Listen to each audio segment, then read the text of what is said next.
Et comme chaque jour, on démarre cette émission avec la session de rattrapage de Jean-Luc Lemoyne. Et alors donc Jean-Luc, ce matin, nous recevons Guy Lagache. Oui, j'en suis très content car j'aime beaucoup Guy Lagache. Mais je suis aussi partagé car quand il vient dans une émission, c'est rarement pour annoncer une bonne nouvelle. Non. C'est vrai. Non, mais c'est vrai. Souvent, il y a une urgence écologique qui se prépare.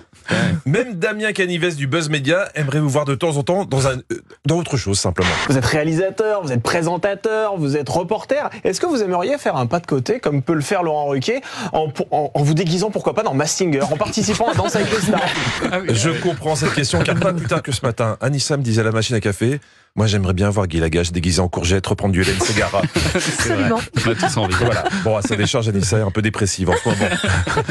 Vous faites un métier très compliqué, Guy. Vous parcourez le monde pour nous alerter. Vous passez d'une forêt congolaise à un désert mauritanien. Et quand vous revenez, ce que retiennent les gens, c'est ça. Et comment vous faites pour rester toujours bien coiffé dans le désert et avec 40 degrés, vous n'avez aucune goutte de sueur? Alors moi, ça m'a épaté. Oui, Guy, c'est bien de nous parler de ce qui nous menace, mais en 2024, ce que les gens veulent, c'est des tutos beauté. Faites un effort, vivez avec votre époque. Dans le désert mauritanien, vous aviez vécu une expérience dingue, car dans ce genre de reportage, il y a deux phases: constater et tenir bon malgré les conditions. Comment on fait face à cela?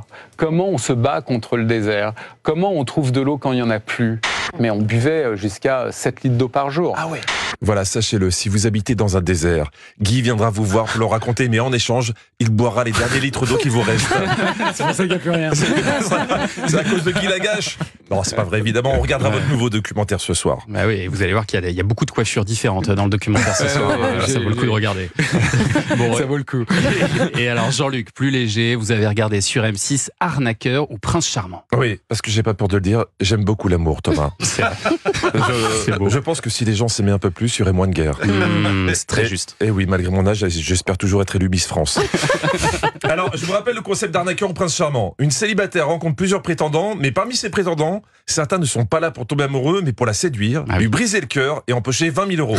C'est un peu des Robin des Bois de Boulogne. Alors, pour démêler les vrais lovers des faux, Cassandra passe quelques moments avec chacun de ses prétendants.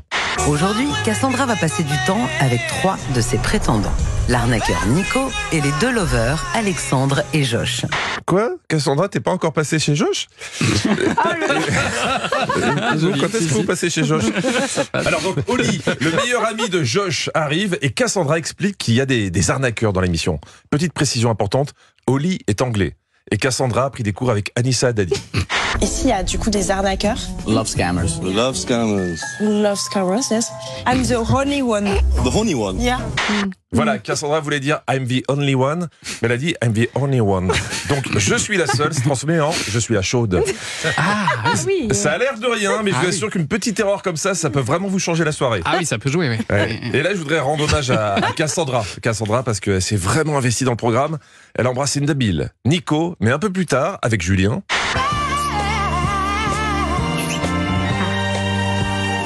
Moi, je suis très tactile, je suis très bisou. Je crois que dans une émission de dating, je n'ai jamais vu quelqu'un galocher autant de personnes différentes dans un laps de temps aussi court. Le vrai titre de l'émission, c'est Arnaqueur, Prince Charmant et Mononucléose. Elle est trop gentille, Cassandra. Et quand il faut analyser les gens, elle trouve toujours les bons mots. C'est pas un calculateur, c'est quelqu'un qui est sincère, qui est sensible et qui est très proche de ses proches. Voilà, il est proche de ses proches et il est aussi très ami avec ses amis. Au contraire de l'arnaqueur Yacine, qui a une étrange façon de présenter sa meilleure amie, Aurélie. Aurélie, ça te dit rien? Aurélie, en fait, c'est une fille. J'ai vécu à Genève, je te l'ai dit. Et j'étais proche de son chien et d'elle. Quand tu expliques que tu es plus proche du chien que de la personne, on est vraiment sur un bon roman d'amitié. Alors, il y a pas mal de prétendants différents dans cette émission. Et comme Jean-Pierre Pernaut aurait pu le faire à la fin de son JT, Cassandra découvre plein de jolis métiers oubliés. Je pense qu'on va pouvoir vivre un moment très fort ensemble. Et surtout, je vais pouvoir en apprendre un peu plus sur son métier de stripteaseur. Et ça, c'est très important pour moi. Je voudrais pas spoiler la suite à Cassandra, mais il y a des chances qu'il se déshabille devant des gens. Après, est-ce qu'il finit comme un breton en sortant son bignou? Je sais pas. Mais vous en savez déjà trop. Je vous laisse là-dessus. Vous nous laissez là-dessus, vraiment, sur le bignou. Ouais, vraiment. Merci beaucoup, Jean-Luc Lemoyne. Et on vous retrouve demain. Et d'ici là, on replay sur europe1.fr. Restez avec nous sur Europe 1 dans un instant Culture Média avec votre invité, Thomas, le premier du jour, Guy Lagache.